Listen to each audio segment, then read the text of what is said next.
Joint City Council School Committee Subcommittee on Facilities. Would the clerk call the roll, please? Chairman Kennedy. Here. Council Broderick. Here. Council Madonza. Here. Chairman Leary. Here. School Committeeman Gignac. Here. School Committee Woman Ross Sikowicz. Here. 6 present. Thank you. If there's no objection, before we start with the regular agenda, I'd just like to bring up an item that was talked about when we met the first time. And that had to do with items that were on the list, the work order list. There were a lot of items that were on the work order list that will be taken up under the capital plan, capital budget. However, there are some items that are small items, almost like a punch list of cosmetic updates and minor repairs that need to be done in every facility throughout the system. And the concern was that those would probably never be addressed because they will never rise up on the priority list high enough to get addressed. And so what I had suggested and what I would suggest tonight is that we look into putting together a program of a summer program for students who could work in the schools and do some of those cosmetic updates.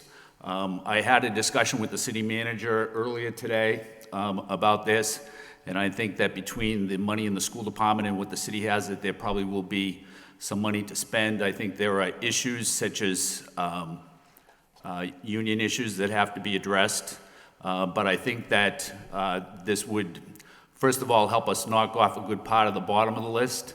Second of all, it would provide summer jobs for some Lowell students, and it's stuff that just needs to be done that's never going to be done. And so with that, so I'm hoping that we can do that, and I would like to offer as a motion that we recommend the city manager look into the feasibility of putting together such a program for this summer. I would consider this to be a pilot program, and that would be done on a one-year basis. If it was not successful, then we probably wouldn't do it again if it ended up being sort of a waste of time and money. But if it has good supervision, I think it can be, I think it's a good program to have. So I'd ask for a second on that. I'll second that. I just real quick, I guess if I could, I would support this because I think what we're looking at in terms of things that are challenging getting done are like painting issues and basic day-to-day issues that never make the top of the list because there's other higher priorities. So I definitely would look forward to having the manager and the school administration work with the manager to develop a plan that could come before the council for approval. Thank you. Does anybody want to speak on it? Okay. If not, all in favor? All opposed? So voted. All right, and aside from that, I think that the rest of the agenda just has to do with mainly a discussion about the tour that we took last week. And then after that, maybe a discussion on the capital plan if anybody has anything to say on either of those two. On the tour, does anybody have anything to say? Yes. I just want to thank everybody for taking the time. I know the city administration, the school administration put a lot of time going to 3 different schools in the council, and I think it was a valuable visual. And I think moving forward with the manager brings the capital plan before the city council, you'll have a good idea as to what we're looking at. So thank you. Okay. Anybody else have any comments? Councilman Donson? Yeah, I think it was very eye-opening to actually see it firsthand at the schools, especially the needs at the Riley School, to see things that really, knowing that over 500 people use that facility daily during the school year, we certainly need to have it in better condition than it is. Although some of it is functional, there's enough of it not functional that it needs to be repaired and in good working order. So I would support an effort to repair those things based on what I saw. It certainly makes it more urgent in my mind. And so I look forward to the city manager either including it in his capital plan or for the lower cost items, finding a way to get them done in a more expeditious manner. Okay, thank you. Councilor Broderick? Thank you, Mr. Chairman. I want to thank the school department superintendent, Mr. Lang, and the manager, and Mr. Moses for coming along for the 3-hour tour as well. And it was, as Councilman Dodson said, it was enlightening to see it firsthand. I vote at the Riley School, but I don't typically tour the halls and look at the bathrooms, and it kind of bumps it up on the radar screen. So I think it was worthwhile traveling around, seeing that in the Robinson School and the high school as well. And I understand that some of the repairs and maintenance are just that, repairs and maintenance, and some of it maybe rises, well, to I guess maintenance is maintenance, maybe repairs rises to the level of capital expenditures, and I look forward to the city manager's indicated that he will have a capital expenditure capital plan, and hopefully it's a 5-year plan so we can see how it's going to smooth out in what we can invest regularly in our buildings, the school, but also the municipal buildings. I think we've gotten a good infusion with the Amoresco contract, but it's clear that there's a lot of work to be done. It's been years in some of these buildings, many years. So yeah, I'm curious and looking forward to, I guess, to see what the plan is and what we're going to be able to address first, and with input from the school side, school department, and the school committee. So thank you for everybody for their time, and it was, I think, very good experience to go through it. And I look forward to the plan of doing the minor repairs, and but also the capital plan as to how we can reinvest in our buildings. Thank you. Thank you. Anybody else? Councilor Mercia. Thank you very much, Mr. Chairman. I'm not a part of this joint subcommittee, but I wanted to speak about something at the city council meeting, but seeing that the DPW Commissioner Ralph Snow is here, I thought I would ask him rather than he leave, and I don't have an answer to this, but I'm very thrilled about the tour that took place, and I hate to say it was a 3-hour tour, because I think of Gilligan's Island when they took a 3-hour tour and you knew what happened there, but hopefully things will be better when we repair the things that have to be done, and I know it involved 3 schools. I'm very thrilled about that. We have a motto here, let's repair that which we own. But I'm also thrilled that the manager has put in here the HVAC system to the Stocklosa School. It's a relatively new school, 7 years old. I'm embarrassed to say we have all these problems, but the manager in his wisdom is including that school in there as well. And I do have a memo from the manager, and there will be a transfer which will include that this evening, but it says that, and I'm talking about a paragraph that says, however, the rooms scheduled for summer school use have not had any air conditioning issues to date. And so I find that kind of amusing, because actually that's not true. So I want to ask through you to the DPW Commissioner, who made that statement? Who put this? It seems like it was put together by Ralph Snow, but I want to know who went over to the school to make a determination as to what the problems are with the HVAC. Could he come up to the podium and address that? Because I don't think anybody went there. I don't know, maybe you did. I got that from Brian Curley. He's the facilities guy for the school system. We had a meeting last week to discuss it. Brian Curley actually went to the Stocklosa School and made these statements here, because... I don't know where, Well, I was in a meeting in City Hall. And I don't want to blame anybody, but this is not true. The fact remains that there's no air conditioning in any of the rooms there. There is none, because I talked to people, and it seems to me, and I'm not a mechanic or a HVAC engineer or whatever, but it's the chiller that is the problem, and if the chiller is the problem, then nobody's getting any air conditioning in there. So I'm grateful, but we need the air conditioning, and it isn't that some rooms have it and some don't. Nobody has it, and I'm getting this from good sources.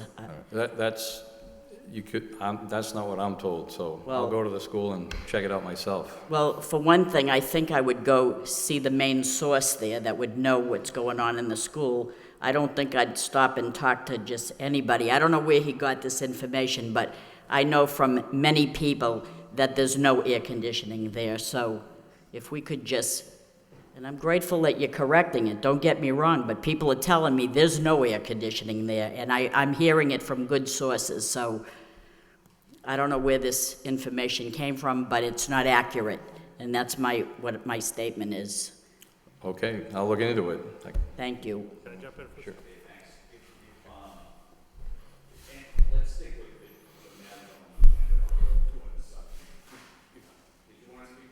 If you want me to just address briefly the Stockloser AC issue, I'll go over again tomorrow myself with Brian to look at it. There is one rooftop unit that has a broken air condenser that services a particular part of the building, and the AC is not working in that part of the building. But the other condensers, it was more of a control issue, and the control issue would be addressed through that work that was going to be proposed at the Stockloser.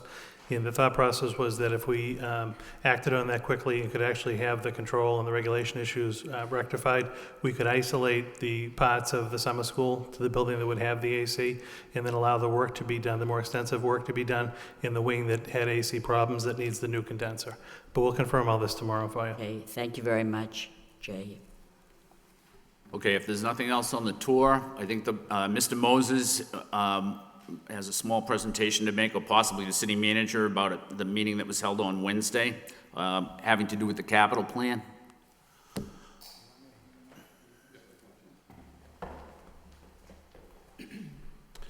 Thank you, Mr. Chairman. Mr. Moses will hand out the spreadsheet that we have. This basically, it's the sort of the numbers and projects, if you will, that are included in, or will be included in, the capital budget that will be submitted to the City Council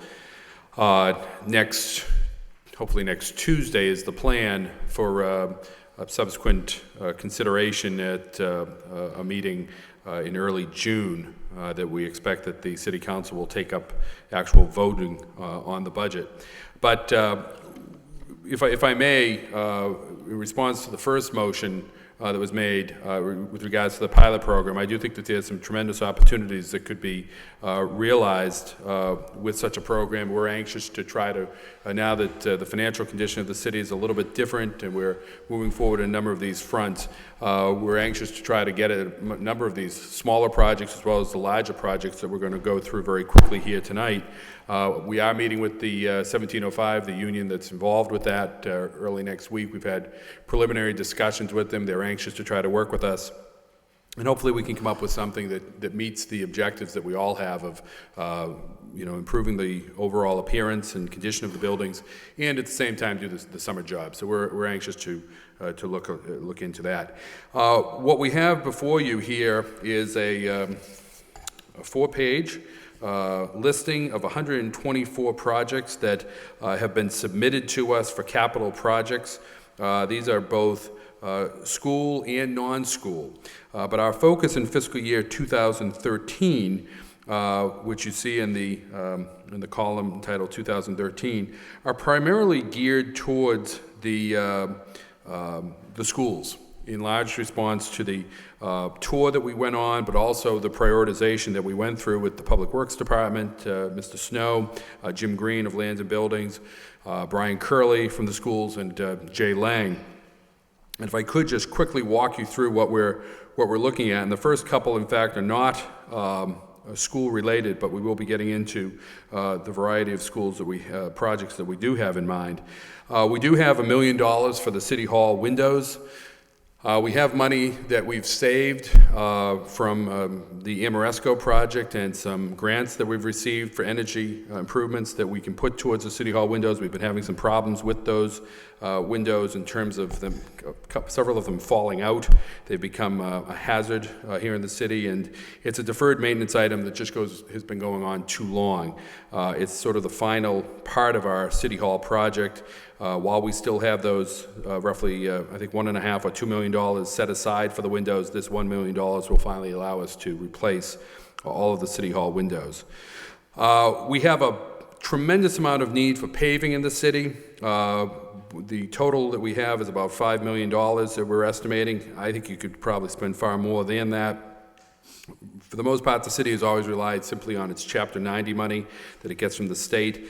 In 2013, we're going to basically put the same amount in that we've put each and every year, but you'll see if you go across the fiscal year 2015, we're actually showing a very large investment in our paving program. But for 2013, we're just looking at $100,000 in addition to the Chapter 90 money. Likewise, sidewalks and curbing, which again is an issue that we have here in the city in terms of our aging infrastructure, we're putting $50,000. There are a number of traffic signalization projects that we want to work on, so we've set aside $257,000 for that. The City Council in the next couple of weeks will be receiving a report from us based on a motion by Councilor Elliott regarding traffic improvements in the city. This is part of that master plan that we've put together, so you'll be hearing more about that. The High Street Fire Station roof and the West 6th Street Fire Station roof are our priorities. In the fire stations, as you know, we have fire stations that are over 100 years old, so we want to get at those. We've been having some problems we need to really button those buildings up. City Hall generator, particularly with our new technology that we're utilizing, we have a need to have a City Hall generator that allows our computer systems to operate as well as our phone systems, particularly in the case of an emergency. Getting then into the schools, and these are based upon the feedback that we received from Mr. Lang and Mr. Curley. The Butler School water heater, replacing that at $85,000. The Robinson School water heater at $82,000. The Pine School compressors at $150,000. The Daly School library roof, that's the worst section there, and it is causing some problems in the library with certainly with the books and materials that they have there and the shelving. That would be $85,000. The Greenhouse School and roof and skylight, as well as the McAvenue, for $40,000. I think we all saw when we went out to the Robinson schools, they have some issues with their doors, so this would be replacing the doors at some of the doors at the Robinson at $60,000. We saw quite a bit of problems with the water, the drinking fountains at the various schools. We'd be setting aside $171,000 in the first year for that. The Riley School bathroom, quite a bit of work that's needed there, $245,000.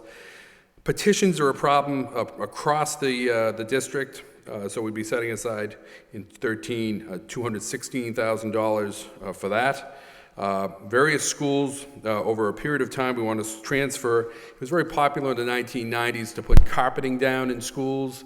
Very difficult to maintain, and it's a health issue, really, to a large extent to our schools. So that we'd be setting aside little by little each year, transferring over. So we're putting $100,000 to that.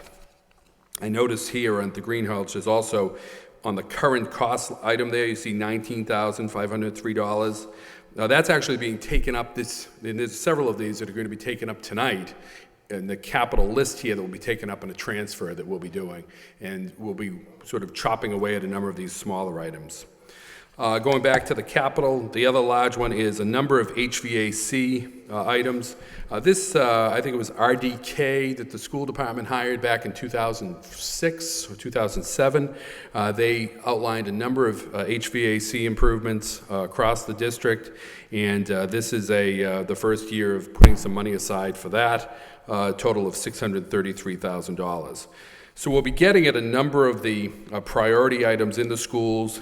This, along with the utilization of existing resources under the type of program that we were talking about the early part of the meeting, will allow us to really make a dent in the building needs of the Lowell Public Schools. Thank you. Can I ask, this list that you've handed out, part of it is green, part of it's yellow, part of it's red. What's the significance of the color? Green is top priority. Yellow moves to fiscal year 2014. There's secondary priorities, some in 14, some in 15, and then the red is moving into all of 2015. Okay, thank you. As well as 16 and 17. Does anybody have any questions? I should note that this has also been done with a consideration, and again, this will become more clear to the council when it's brought to the council for a vote. This is being done with consideration of what's affordable. As certain items fall off of our capital budget, the debt service will be able to layer in. That's why you see 2013, we're looking at borrowing $4 million. That jumps to $5.4 million in 14. In 2015, quite a bit drops off after that, so we can start to layer in over $21 million. Now, obviously, that's going to require council consideration moving forward, but this, again, is affordable within the projections that we've done with regards to our revenues and expenditures over that period of time. Okay, thank you. Council Broderick? Thank you, Mr. Chairman. Mr. Manager, this work here, particularly for the schools, the bathrooms, is there consideration for trying to do this in-house? Yeah, that's one of the topics, along with the idea of doing some alternative labor arrangements this summer. It's also including trying to divide up the work in a way that we can put our own people to work in the schools, and then what projects need to go outside. So that will be done in coordination with the union. Okay. Well, I know the union's a consideration, but also if we're looking at 4 or 5 years of investing this kind of money into these projects, it might be an opportunity for us to beef up some of the staffing, knowing that we're not going to hire them to do bathrooms and then 6 months later lay them off and incur the unemployment and so on. Because I know staffing is stretched. We had this discussion about electricians and other things in our overtime budget. So I assume people are looking at that. And couldn't we get, I think Mr. Moses does this for us, each loan order, or when we have a major loan order, is a graph or some type of schedule of what our debt service will be, incorporating these numbers in with the other debt that we have and what's falling off and so on. When it comes time, we don't need it right now. Right. That will all be included within the budget document that comes out next week. Thank you. Anybody else? Yes, Co-Chairman. Thank you, Manager. Thank you very much. I just, the first time taking a look at, thank you for putting it together, and thank you for your staff working with our folks trying to put this action plan together. The Lowell High School HVAC, which is a gigantic sum of money, I guess it's looking at 2015. If we can start taking a look at maybe putting an individual or individuals working there almost permanently. It's got to be the biggest building we have in the city in terms of not only people running around in it, but size. It's just an enormous issue, and I don't know, when you look at your staffing, if that's even something you can afford, but if we can get someone who can really work at the HVAC system until you can get the new, $4 million really up and running 2 years from now. Also the plumbing, I mean, I don't know a lot about plumbing, but I know we have 3,500 students and then another 500 staff every day. So that's an issue where, talk about catching up with work, it's just, it is what it is. But if you can take a look at that when you go through your budget, anything, and when we work on your small action plan with the school department, maybe that's something else we can address together as a way to make that workable until we can achieve what your target's going for in 2015. The only other thing I looked at is the Colley Stadium. I don't know what the estimates, I know we talked about the track and some of the other areas. It's something we'd probably need to do. It's probably not in here, or if it is, it's probably in a third priority. If there's something we can do together to work out, like rehabbing the track or other areas, I'm not sure what the cost is in regards to that, but if we can put it either into the capital plan or look at other means of bringing that up to date. Again, I just looked at the document, so maybe it's in here. I have no... I apologize, we weren't able to, we were coloring it all in earlier today. The Colley is in there in fiscal year 2016. It's on the very last page, just under $1.6 million. But, excuse me, just over $1.6 million. But the track, I know, is an issue that has come up, and there's been some differing opinions on that. But I think there's a short-term fix for that, and then the larger-term fix that we're looking at here. Thank you. Anybody else? Robert Gignac. Thank you, Mr. Chair. Actually, it's a question that comes from Mr. Leary's comment through you to Mr. Lang. Do we currently have an HVAC technician at the high school? I thought we had a salaried position. We have a salaried position in the school department, and that's the one HVAC technician we have in the district. All the other HVAC techs work through DPW, but we do have a dedicated body at the high school in our budget. Okay. In addition to that, I want to thank you, the the city manager, his staff are putting this together. This is the first time I'm seeing it, but I'm pleased to see so many items will be addressed in the next fiscal year and in the years to come. So I am pleased with that, but I do have one question regarding Alumni Field. It says here artificial turf. Is that where we want to go with that complex? I don't think that's been decided. I know that there's been some issues by the baseball people that they'd like to have an artificial turf infield. That hasn't been decided yet. Okay, thank you. With regards to the high school, the one point I think I would make in that, the high school HVAC, when we went through the prioritization process and tried to, obviously we wanted the top priorities to be first. The high school HVAC I know needs some work, particularly in the newer section, that we've had some issues there.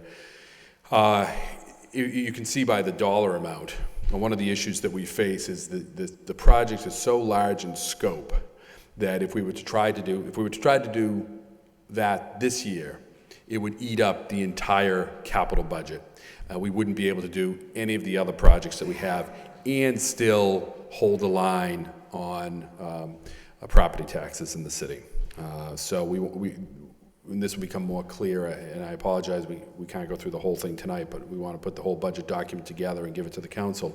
But the council will see that we're trying to hold the line on taxes moving forward now that we've reached some level of stability here in the city. So in order to be able to do all of these and afford it moving forward, we need to push that into that fiscal year. Mr. Leary, Just one other thing, I appreciate that, it's a huge number, it is what it is.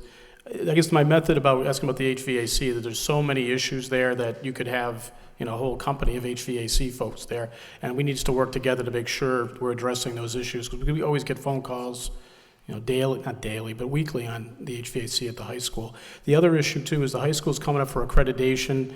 It just got moved, I think it's 2015, which is, we're just starting to roll out a plan. What we'll be doing is rolling the council into that plan because you were, 50% of the plan basically, so it's a lot. Just want to give you a heads up, I think it's 2015, if I'm correct. So that's something we'll be discussing more with your folks in the next few months and definitely next year. Thank you. thanks.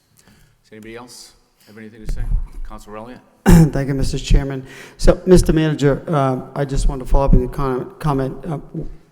You're saying with this $4 million of capital or money in capital investment is included in this year's budget, and with this $4 million, we will not see a tax increase. I know you say you're trying to hold the line, but is that no tax increase or what? Keep in mind that the capital budget that we do that will be coming before the city council will not have any impact on fiscal year 13. It will have an impact on fiscal year 14, and we're trying to moderate the impact that this capital budget has on the budget for next year. It holds the tax increase next year down to fiscal year 14, down to between 1% and 1.5%.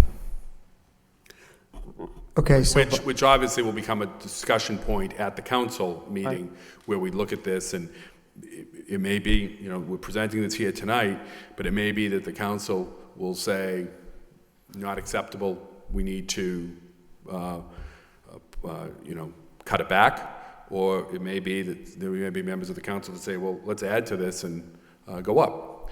That will be a point of discussion at the council meeting.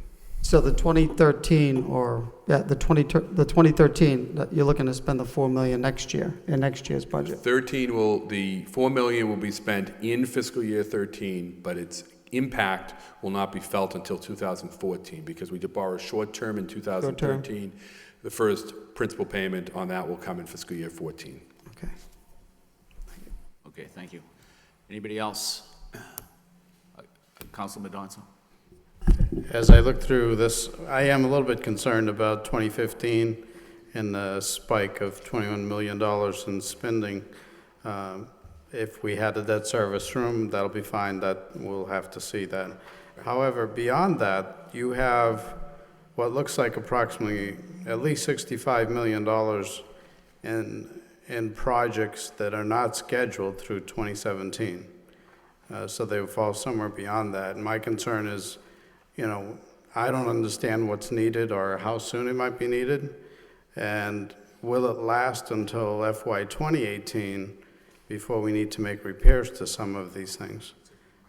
Two big ones, downtown transportation and the municipal complex, 20 million. Right. The very large projects, the 32 million is the Tiger grant, basically the Tiger grant that we just applied for. We're hoping that we get the federal money to do that. The municipal complex, I mean, we do have a need to do something with regards to, that's a number that we've carried on for, I think, 4 years now, 5 years in the capital budget. It's really not a fully developed number.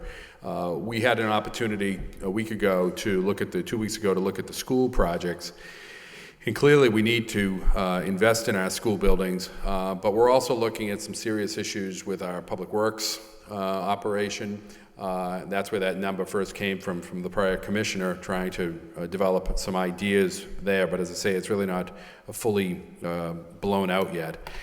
We definitely have a need with our police station, and I think it might be worthwhile, as much as we did the tour 2 weeks ago, to do a tour of the police station. As I said, we have a number of fire stations that are over 100 years old. We need to do something with those as well, and probably the possibility of a new fire station and consolidation of some. So that's the municipal complex number. And then there's we get quite a bit of interest in doing something with Andover Street. It's a major entrance into the city. Unfortunately, it's a concrete road, and that's expensive to replace. We've got some ideas that we're working on, perhaps doing some patching there that would be less expensive. But if we were to do a full blowout of that, it's about $6.5 million. So those are the big ones that we're looking at in the capital budget. And we don't see those as being affordable on the near horizon. Thank you. It might be worth it in the capital plan for those items to have a little bit of comments as to A, why they're not done, or B, the reason that maybe it will last until then. Right. But so that we have better feeling if we can really put those off or not. And I think the capital budget, when you see the full document, will have some of that detail that isn't included in this list. But I appreciate that more information on that would be helpful. Okay, thank you. Okay, thank you. Councilor Laurie. Thank you. Just looking at this sheet here, and it really doesn't have much to do with the Lowell schools, but it's my understanding we're going to be getting a request for a large spending request at the Greater Lowell. Is that the bottom line? That's correct. And that's not on here? That's not included in these numbers, no. Okay, thank you. Okay, is there anybody else? If not, the chair will entertain a motion to adjourn. Motion to adjourn, seconded. All in favor, all opposed? Meeting's adjourned. Thank you very much.